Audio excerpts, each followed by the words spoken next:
여러분에게 누군가 이런 질문을 했다고 생각해 봅시다. 인생에 정답이 있습니까?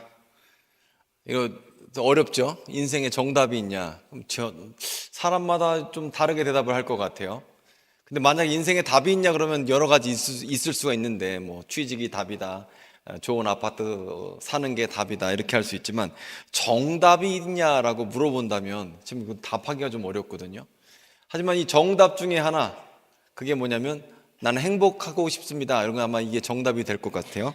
뭐 아파트를 산다, 뭐 좋은 직장을 갖는다. 이거는 사실 과정이 될 수 있지만 정답은 될 수가 없거든요. 하지만 행복이라는 것은 정답이 될 거라고 생각합니다. 그리고 만약 여러분의 친구가, 정말 가까운 친구가 너 요즘에 뭘로 사니? 이렇게 물어본다면 여러분 뭐라고 대답하시겠어요? 진짜 친한 친구가 너 뭘로 살아? 이러면 나 월급 받고 산다, 월세 받고 산다, 연금으로 산다, 용돈 받고 산다, 뭐 이런 다양한 답을 할 수 있을 거라고 생각해요. 그래서 우리가 왜 사냐, 무엇으로 사냐 그러면 월급 받고 산다, 뭐 취직하기 위해서 산다, 아니면 집 사기 위해서 산다, 건강을 위해서 산다, 사업의 안정화를 위해서 산다, 이렇게 하죠. 근데 때로는 인생을 살다 보면 이 과정이 목적으로 변질되는 경우가 있어요. 과정은 과정으로 남아야 되는데 이 과정이 목적으로 되면 인생이 꼬이거든요. 제가 예전에 청년부를 할 때 어떤 청년이 있었습니다. 그때 그 청년이 20대 후반이었어요.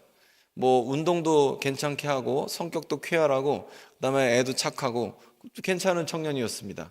근데 그때 이 청년이 공무원 시험을 준비하고 있었어요. 근데 이 공무원 시험을 준비를 하고 있었는데 몇 년을 공부했는데 이게 뜻대로 되지가 않은 거예요. 뭐 다 안 붙더라고요. 그리고 포기한 다음에 나중에 이제 직장 생활을 했습니다. 그리고 이 청년이 이제 체육관에 나가서 이제 가끔 운동을 했는데 운동하는 같은 파트너가 자기가 이번에 시험에 붙었다고 하면서 자기가 공부한 책들을 우리 청년에게 선물로 준 거예요. 그때 이 청년이 이제 30대 중반이 다 돼가는데 그 공부했던 책 그걸 준 겁니다. 그리고 옛날에 몇 년 전에 공부했던 생각이 나서 그 책을 읽어보니까 책이 너무 재미가 나고 이해가 쏙쏙 되는 겁니다. 그래서 다시 공무원 시험 봐야겠다 마음 먹고 30대 중반에 또 공무원 시험 준비를 했어요. 제가 말렸어요. 하지 말라고. 공무원 시험 준비하지 마라. 그랬더니 꼭 해야겠대. 그래서 공부를 하는 거예요. 중간에 제가 이렇게 몇 번 만났거든요. 그래서 왜 공부를 하려고 하느냐, 왜 그 시험을 합격하려고 하느냐 그랬더니 이 친구가 하는 말이 자기가 옛날에 사귀었던 짝사랑하고 사귀기도 잠깐 했던 여자가 있었대요. 근데 그 여자한테 자기가 공무원 시험 붙었다는 소문을 내고 싶다는 거예요. 그 여자는 시집가서 애 낳고 잘 살아요. 근데 그 여자가 옛날 남자친구가 공무원 시험을 붙었든지 떨었든지 알게 뭐예요. 이미 지금 붙으면 40인데. 근데 말하는 저도 지금 답답해요. 부모는 얼마나 힘들겠어요. 그 집 부모는. 근데 지금 이게 과정이 행복하기 위한 과정으로서 직장을 선택하고 공무원 시험 붙고 하는 게 지금 이게 목적이 돼버렸어요. 그리고 우리 솔직하게 여쭤보세요. 남자들은요, 과거의 여자친구가 생각날 때는 내가 진짜 잘 나갈 때 과거의 여자가 생각이 난대요. 아, 내가 이렇게 좋은 차 타고 멋있는데, 아, 걔한테 한번 자랑을 좀 했었어야 되는데, 이렇게 잘 나갈 때 이런 모습을 보여주고 싶어요. 여자는 과거의 남자친구가 언제 기억이 난대요? 지금 남편이 쫄딱 망했을 때 과거 생각이 난다는 거야. 아, 내가 걔랑 결혼했으면, 걔한테 시집 갔으면 좀 달라지지 않았을까? 현실이 불행할 때 과거가 생각난다고 하잖아요. 근데 지금 과거의 남자친구가 공무원 시험 붙었다고 신경이나 쓰겠습니까? 과정이 목적이 돼버린 거죠. 그러면 꼬이는 겁니다. 여러분, 근데 우리가 인생을 되돌아보면 과정이 목표가 될 때가 꽤 있어요. 직장을 버티는 게 목적입니까? 버티려고 사는 건 아니잖아요. 직장 버티기 위해서 사는 게 아니라 우리는 사실 행복하기 위해서 직장을 선택하기도 하고 또 이사를 가기도 하고 하는 건데, 근데 우리가 지금 이렇게 과정과 목적을 헷갈려 하는 경우가 자주 있죠. 근데 여러분이 만약에 행복을 찾고 싶다면 진짜 행복을 찾고 싶고 진리를 찾고 싶다면 우리가 예수를 믿건 믿지 않건 반드시 검토하는 인물 중에 하나가 예수님입니다. 여러분이 만약에 행복을 찾고 싶다면 예수님을 검토할 수밖에 없어요. 왜냐하면 역사상에서 예수님만큼 이렇게 영향력 있는 사람이 없거든요. 여러분의 달력도 2025년, 예수님이 태어난 지 2025년 되었다는 뜻이고, 우리가 지금 살고 있는 법이나 역사나 상식이나 철학이나 모든 게 다 지금 예수님의 영향을 받고 있어요. 그래서 진정으로 행복이 어디 있고 진리가 어디 있는지를 탐구하는 사람은 누구든지 예수님을 한 번 이상 검토할 수밖에 없죠. 자, 그러면 여러분이 만약 저에게 예수님이 누구시냐라고 묻는다면 저는 이렇게 대답할 것 같습니다. 예수님은 하나님의 아들이십니다. 그리고 예수님은 왜 그러면 하나님이 이 땅에 보내셨느냐라고 묻는다면 저는 이렇게 얘기할 것 같아요. 예수님은 우리의 죄 문제를 해결하시기 위해서 이 땅 가운데 오셨습니다. 우리의 죄를 용서하시기 위해 또 우리의 죄 문제 때문에 이 땅 가운데 오셨습니다 라고 저는 대답할 것 같습니다. 아마 그 대답 안에 신구약 성경이 다 들었다고 저는 생각합니다. 제가 주중에 어떤 유튜버를 봤어요. 이 사람은 뉴욕 출신이고 그리고 예수님을 믿는 유태인입니다. 이걸 메시아닉 주라고 하거든요. 메시아닉 주이시라고 하는데, 근데 이 사람이 예수 믿은 지 7년 됐대요. 보통 유태인들은 절대로 예수 안 믿습니다. 안 믿는 얘기를 좀 하면 너무 길어지는데 예수님을 믿을 수 없어요, 그 사람들은. 근데 이 사람이 삶의 공황 가운데, 방황 가운데 자살까지도 생각하다가 예수님을 경험하고 날마다 예수님을 경험하면서 자기가 예수님을 메시아로 영접을 한 거예요. 그리고 나서 유튜브를 만들고 그리고 채널을 만든 다음에 사람들에게 이런 컨텐츠를 제공합니다. 자기가 예수 믿는 유태인이잖아요. 이스라엘에 가서 길 가는 유태인들에게 이렇게 얘기하는 거예요. 나는 예수 믿는 유태인입니다. 내가 잘못됐나요? 이렇게 물어봐요. 그러면 어떤 사람들은 당신 잘못됐다. 당신은 민족을 배신했다. 그래도 된다. 예수 믿으면 믿고 싶으면 믿어야지. 세상엔 진리가 여러 가지니까 당신 믿어도 돼요. 별의별 사람들이 많아요. 그리고 그러면서 이제 콘텐츠를 찍는 거예요. 그리고 나서 그 콘텐츠 중에 하나가 뭐냐면 이사야서 53장을 읽게 하거나 읽어주는 콘텐츠가 있어요. 자, 이사야서 53장을 읽어주면 사람들은 이렇게 대답을 하는 거예요. 유태인들이. 이 성경을 보면 여기에 떠오르는 인물이 있습니까? 그러면 유태인들이 하는 말이 이거 예수님 얘기 아니에요? 그러면 신약 성경 아니에요? 이렇게 얘기를 한다는 거예요. 그런데 이사야서가 구약 성경에 있음을 말해주고 이사야서 53장이 예수님이 태어나시기 700년 전에 쓰인 글이라는 사실을 보여주면 유태인들이 깜짝 놀라는 거예요. 그리고 그 가운데에서 유대인들이 어떻게 얘기하냐면 오늘 1절 말씀처럼 우리가 전한 것을 누가 믿었느냐? 믿었다는 말이에요? 안 믿었다는 말이에요? 안 믿었다는 말이죠. 700년 전에 이사야서 53장이 쓰여졌고 53장이 아주 구체적으로 예수님을 묘사하고 있음을 알고도 나는 예수 안 믿겠다라고 말하는 사람이 있고 궁금해하는 사람이 있어요. 그거를 촬영을 하는 거죠. 재밌어요, 아주. 자, 오늘 본문으로 들어가서 우리가 전한 것을 누가 믿었느냐? 여호와의 팔이 누구에게 나타났느냐? 이 얘기는 안 믿었다는 걸 얘기합니다. 여러분, 예수를 믿는다는 게 결코 쉽지 않습니다. 예수님 당시에도 예수님이 기적을 행하셨다고 예수님을 믿는 게 아니었어요. 많은 사람들이 그러죠. 내 앞에서 기적을 나타내 봐라. 그럼 내가 예수 믿을게. 내 앞에서 놀라운 일을 보여줘 봐라. 그러면 내가 예수 믿을게. 전혀 그렇지 않아요. 예수님이 기적을 행하시고 귀신을 쫓아내고 있는 그 현장에서 바리새인은 바알세불의 힘입어 귀신을 쫓아낸다고 예수님을 비난하고, 그 다음에 오병이어 기적을 맛본 사람들이, 나사로의 기적을 맛본 사람들이 예수님을 십자가에 못 박으라고 소리 질렀거든요. 그 모든 기적을 경험한 가룟 유다는 예수님을 배반해요. 그래서 진리를 봤다고 목격했다고 반드시 예수님을 믿는다라는 건 아닙니다.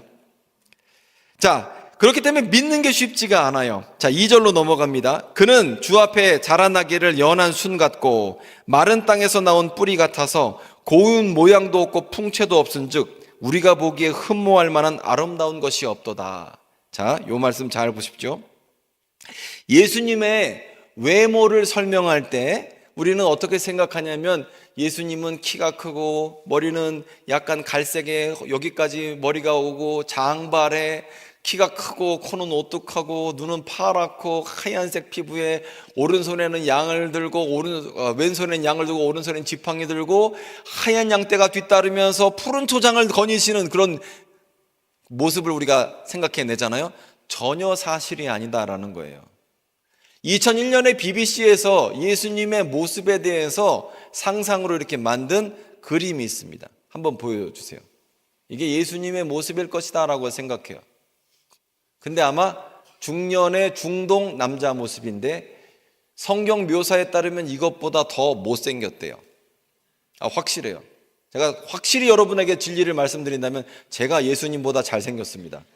할렐루야. 진짜라니까. 보세요, 여기. 여러분이 이렇게 자꾸 비웃으시는데 웃음이 이게 하하하 이렇게 웃으면 그게 동조지만 이렇게 웃으면은 이게 비웃는 거라고. 이게 웃으려면 활짝 웃어야지 어정쩡하게 웃으면 기분이 피차 나빠요. 자, 2절 다시 보면 그는 주 앞에서 자라나기를 연한 순 같고 마른 땅에서 나온 뿌리 같아서. 이게 무슨 얘기일까요? 혹시 여러분 마른 땅의 뿌리 보셨어요? 식물을 물이 좀 있는 땅에서 있는 뿌리는 뿌리가 똥똥해요. 이렇게 짧고 똥똥합니다. 근데 마른 땅에 있는 나무 뿌리는 어떻게 하냐면 가늘고 길고 깊이 내려가요. 혹시 여러분 민들레 같은 거 캐보신 적 있어요? 뿌리? 그거 굉장히 길죠? 요만큼밖에 안 되는데 밑에는 이만큼씩 나오잖아요. 근데 마른 땅에 있는 뿌리같이 생겼다라는 말은 칭찬일까요? 욕일까요? 칭찬 아닙니다.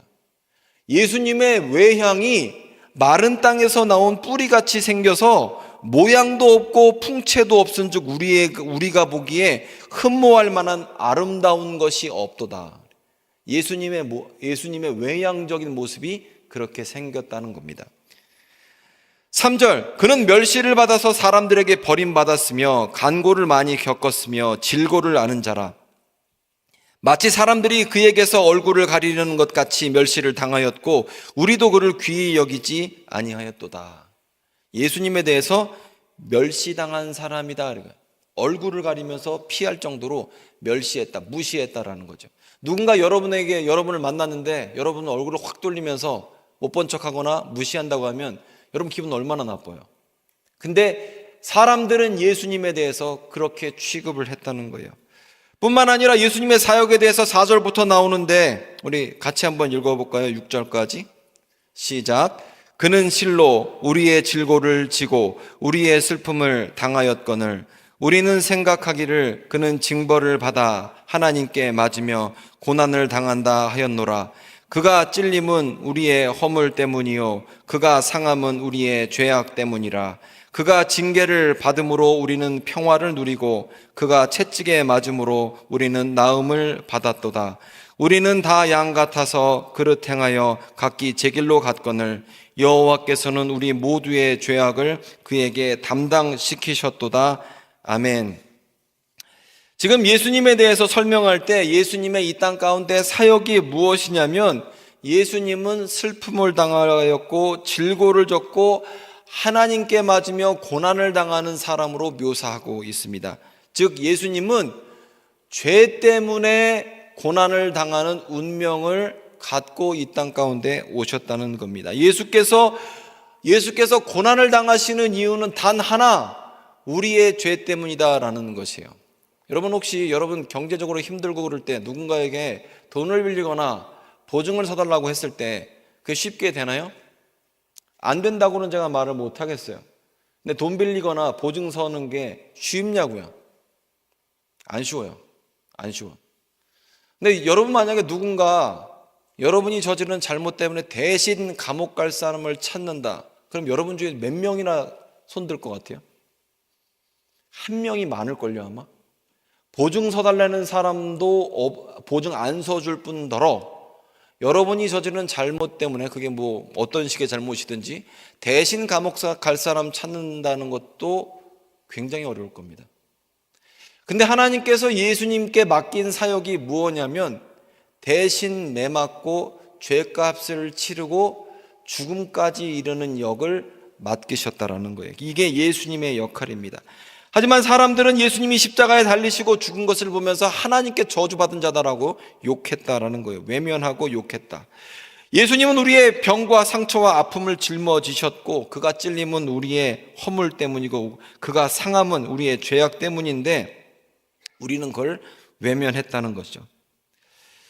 그리고 그것을 통해서 예수님은 우리의 죄의 짐을 감당하시고 또 단순히 가르침이 아니라 그 책임을 다하신 분이다라는 거예요. 여러분, 세상에는 참 선생이 많거든요. 선생이 많아요. 좋은 선생님 많아요. 뭐 인터넷 보니까 뭐 1타 강사는 1년에 100억씩 번대요. 현금으로. 대단하지 않아요? 좋은 선생님 너무 많고 훌륭한 선생님 너무 많고 그렇습니다. 그런데 선생님은 길을 가르쳐 줄 수는 있지만 그 길을 나 대신 살아줄 수는 없죠. 근데 예수님은 우리의 허물과 죄를 위해서 친히 징계를 받으시고 상하셨다라는 거예요. 그럼에도 불구하고 우리는 예수님의 사역과 관계없이 양같이 각기 제 길로 갔다라고 이사야서는 말하고 있습니다. 그런데 예수님은 끝까지 7절 이하 말씀을 보게 되면 곤욕을 당하여 괴로울 때에도 입을 열지 아니하였으며 마치 도수장으로 끌려가는 어린 양과 털 깎는 자 앞에서 잠잠한 양같이 그의 입을 열지 아니하였도다. 그는 곤욕과 신문을 당하고 끌려갔으나 그 세대 중에 누가 생각하기를 그가 살아있는 자들의 땅에서 끊어짐은 마땅히 형벌받을 내 백성의 허물 때문이라 하였으리요. 그는 강포를 행하지 아니하였고 그 입에는 거짓이 없었으나 그의 무덤이 악인들과 함께 있었으니 그가 죽은 후에 부자와 함께 있었도다. 지금 예수님의 순종과 끝까지 참으심에 대해서 말씀하고 있습니다. 예수님은 고난당하실 때도 어떤 불평과 저항을 하지 않으시고 기꺼이 당하셨다라는 거예요. 그리고 예수님이 그렇게 하신 이유는 우리의 죄를 담당하기 위해서다라는 겁니다. 저는 미국 생활을 8년 정도 했거든요. 그래서 이제 대충 분위기를 알고 있는데 이 유태인들은 절대로 예수님을 안 믿어요. 심지어 50년 전, 60년 전까지만 해도요, 미국 전체와 캐나다 합쳐서 예수 믿는 유태인들이 20명도 안 됐었대요. 그 정도로 예수 믿는 사람이 없어요. 하지만 요즘에 최근 3, 40년 사이에 유대인 공동체는 어마어마하게 예수를 믿기 시작했습니다. 유태인들이 예수 믿는 과정은 매우 우리와 다릅니다. 우리는 예수 믿을 때 어떻게 믿죠? 누군가를 전도합니다. 너 예수 믿으러 와라. 교회 같이 가자. 관계 맺기를 해요. 친하게 지내자. 밥을 사주고 친해져요. 그런 다음에 교회 데리고 오고 같이 예배하고 찬양하면서 막 가슴에 감동이 일어나고 눈물이 나고 그러면서 나 은혜 받았다라고 하면서 교회를 다니기 시작하고 그러다가 직분 받기도 하고 세례 받기도 하면서 예수를 믿죠. 이런 과정이 유대인들에게는 전혀 통하지 않습니다. 하나도 안 통해요. 왜 그러냐면 유대인들은요 2000년 역사 동안 기독교인들에게 너무나 많이 고통을 받았거든요. 히틀러가 600만 명 이상의 유태인들을 죽였지만 히틀러가 새롭게 한 건 하나도 없어요. 고대 기독교인들이 유대인들에게 이미 했던 방식입니다. 재산 빼앗고 땅 빼앗고 목숨 빼앗고 무슨 일 생기면은 유대인들 집에 가다 불 지르고 그 다음에 뭐 영국도 그랬고 스페인도 그랬고 프랑스도 그랬고 러시아도 그랬고 유대인들을 살려두질 않았어요. 그리고 그런 과정이 있었기 때문에 누군가 만약에 아까 그 유튜버처럼 내가 예수 믿는 유태인입니다. 내가 잘못되었습니까? 라고 말했을 때 사람들은 넌 나라 팔아먹은 놈보다 더 나쁜 사람이다 라고 얘기를 하는 거예요. 그 정서 자체가 예수를 믿을 수가 없어요. 그런데 유대인들이 전도가 너무 잘 된다고요. 이상하죠? 제가 한 말이 지금 역설입니다. 전도가 안 되는데 어떻게 전도가 되냐고요. 말이 안 되잖아요. 근데 어떻게 유대인들이 예수 믿냐면 유대인들은요 거의 대부분이 진짜 상당 부분들이 환상이나 예수님을 통해서 직접 전도받는 경우가 되게 많아요. 그래서 유대인들 간증을 들어보면 자기가 원래 예수 믿는 유대인들 교회에 불 지르려고 갔다가 예수님을 만나서 내가 예수 믿게 됐다. 이런 직접 예수님을 만난 사람들 얘기예요. 이건 어떻게 표현할 수가 없어요. 자, 그런데 이 사람들이 예수 믿는 방법은 진짜 성령님께 매맞아 갖고 성령님께 침을 받아 갖고 거기서 예수를 믿게 된 사람들이에요. 근데 이 사람들이 어떻게 예수 믿냐 요 얘기를 하면서 그렇게 해서 예수님, 제가 아까 처음에 소개한 유튜버도 마찬가지, 그렇게 예수님 만난 거예요. 그런데 예수 믿고 나서 내가 당신 이사야서 53장을 읽어주고 사람들에게 여기 나와 있는 지금 내가 설명한 이 사람 누구 같아요? 그러면 유대인들 하는 말이 신약 성경에 나오는 유태인 같습니다라고 얘기를 합니다. 신약 성경에 나와 있는 예수님 같습니다라고 얘기하는데 그 사람들에게 이사야서입니다라고 하면 일단 충격을 받고, 그러면 당신은 메시아를 믿습니까? 그러면 메시아는 아직 오지 않았다라고 얘기를 합니다. 그때 우리 기독교인들이나 아니면 예수 믿는 유태인들이 하는 성경 구절이 있어요. 그게 뭐냐면 다니엘서 9장 25절입니다. 이거 같이 한번 읽어볼게요. 같이 읽습니다. 시작. 그러므로 너는 깨달아 알지니라.